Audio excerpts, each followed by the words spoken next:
Hello guys, so I have this very awesome review that I received from the mom of the client. Well, she's my client. Okay, so she introduced her daughter's case to me. Her daughter is 32 or was 32 I think last year.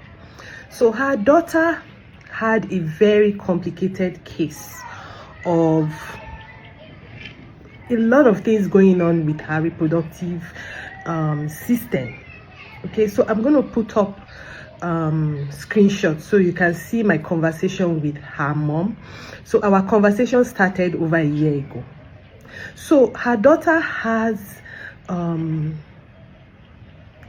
kind of condition. I call it a condition because it's not something that has really been defined in conventional medicine. At least I don't know if it has been defined yet, but she has this condition where everything is going haywire with her reproductive system.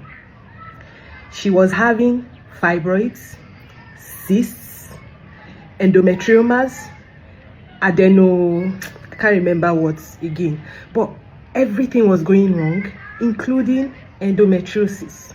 So if you know what endometriosis is, it's simply a situation where the what we know as the endometrium, which is the lining of the womb, begins to grow on other parts of the reproductive system. So she had all these conditions going on at the same time. And at the time, I think at that time she was 32. Her mom came. I and her mom were discussing. I told her mom so many things. You will see our screenshots. I told her mom, first of all, I analyzed the situation. I told her mom, this is what's going on with her. So her mom said they would take care of the fibroids. So they took out the fibroids. They did some surgeries and everything. And when you have a woman that has that kind of, all those things going on in her system, it points to something with her ovaries that is making her ovaries produce too much estrogen, along with other factors which I can't really explain, but the estrogen one is something that is well known.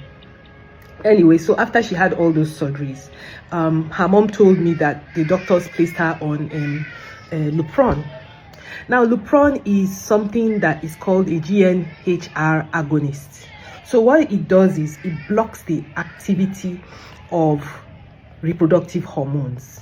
I'm talking about estrogen. So when they give Lupron to a woman, what they are essentially trying to do is they're trying to shut down her ovaries so that the ovaries are not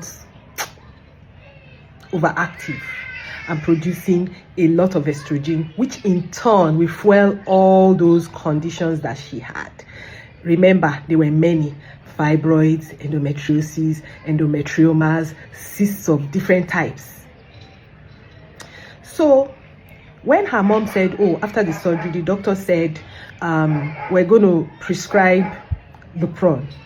I said, okay, well, since the doctor has said he's going to prescribe Lupron, that's the only medical thing, or medical in orthodox medicine, the best they can do for her is to restrict the production of estrogen, at least allow her reproductive system to heal, and then maybe stop it. So the doctor prescribed Lupron for 6 months.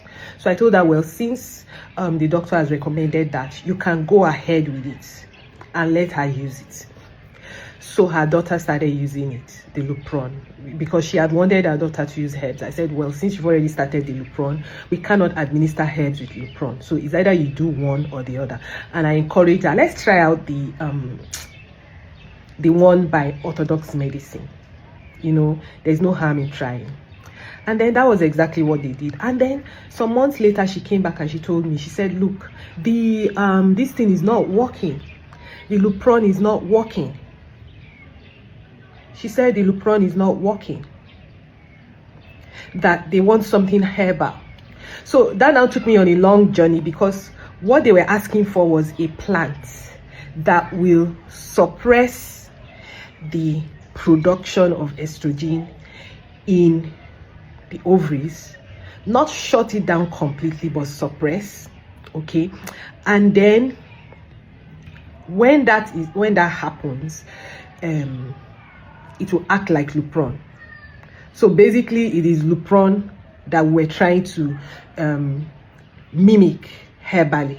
So it took me on a long journey. I now had to look for a particular herb.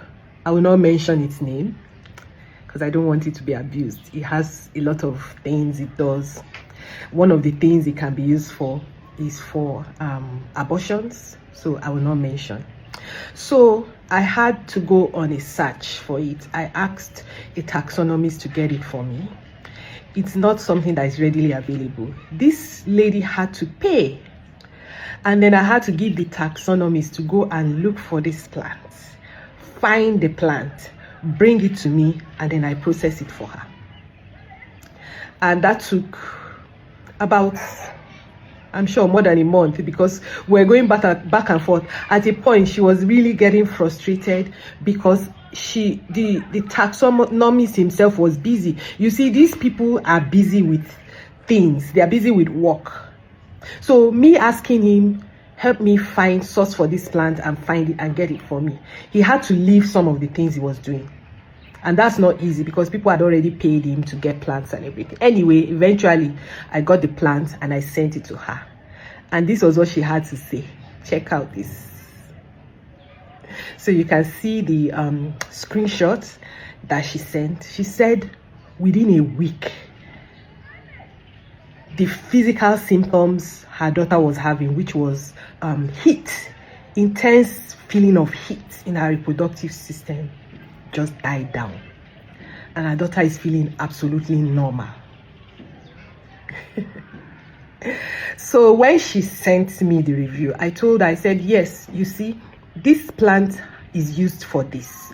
This condition she has is something that is estrogen dependent, in an estrogen dependent condition. So in theory, this is what will work as a GnHR agonist for her. Well, a mild one, not like the ones they give in the hospital. It work like magic. So the formulation I made for her, I had done it and I wanted to post it, but somehow I forgot it. This is it. So it was an estrogen suppressant formulation made predominantly with that plant. There were some other plants I added to it, okay, but predominantly of that plant, and it worked beautifully for her, and I'm so happy. You see, most times when I have difficult cases or I'm faced with difficult cases, I always back up everything I'm doing with prayer, and I prayed for this girl, and I'm so happy. I'm so happy that this is working out so well for her. It is a herbal product.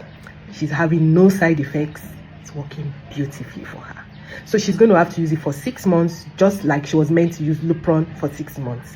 And then after that, she will be free to stop using it. And then we'll keep a close eye on her reproductive system, monitoring everything to be sure when the condition is trying to rear its ugly head, and we know what to do.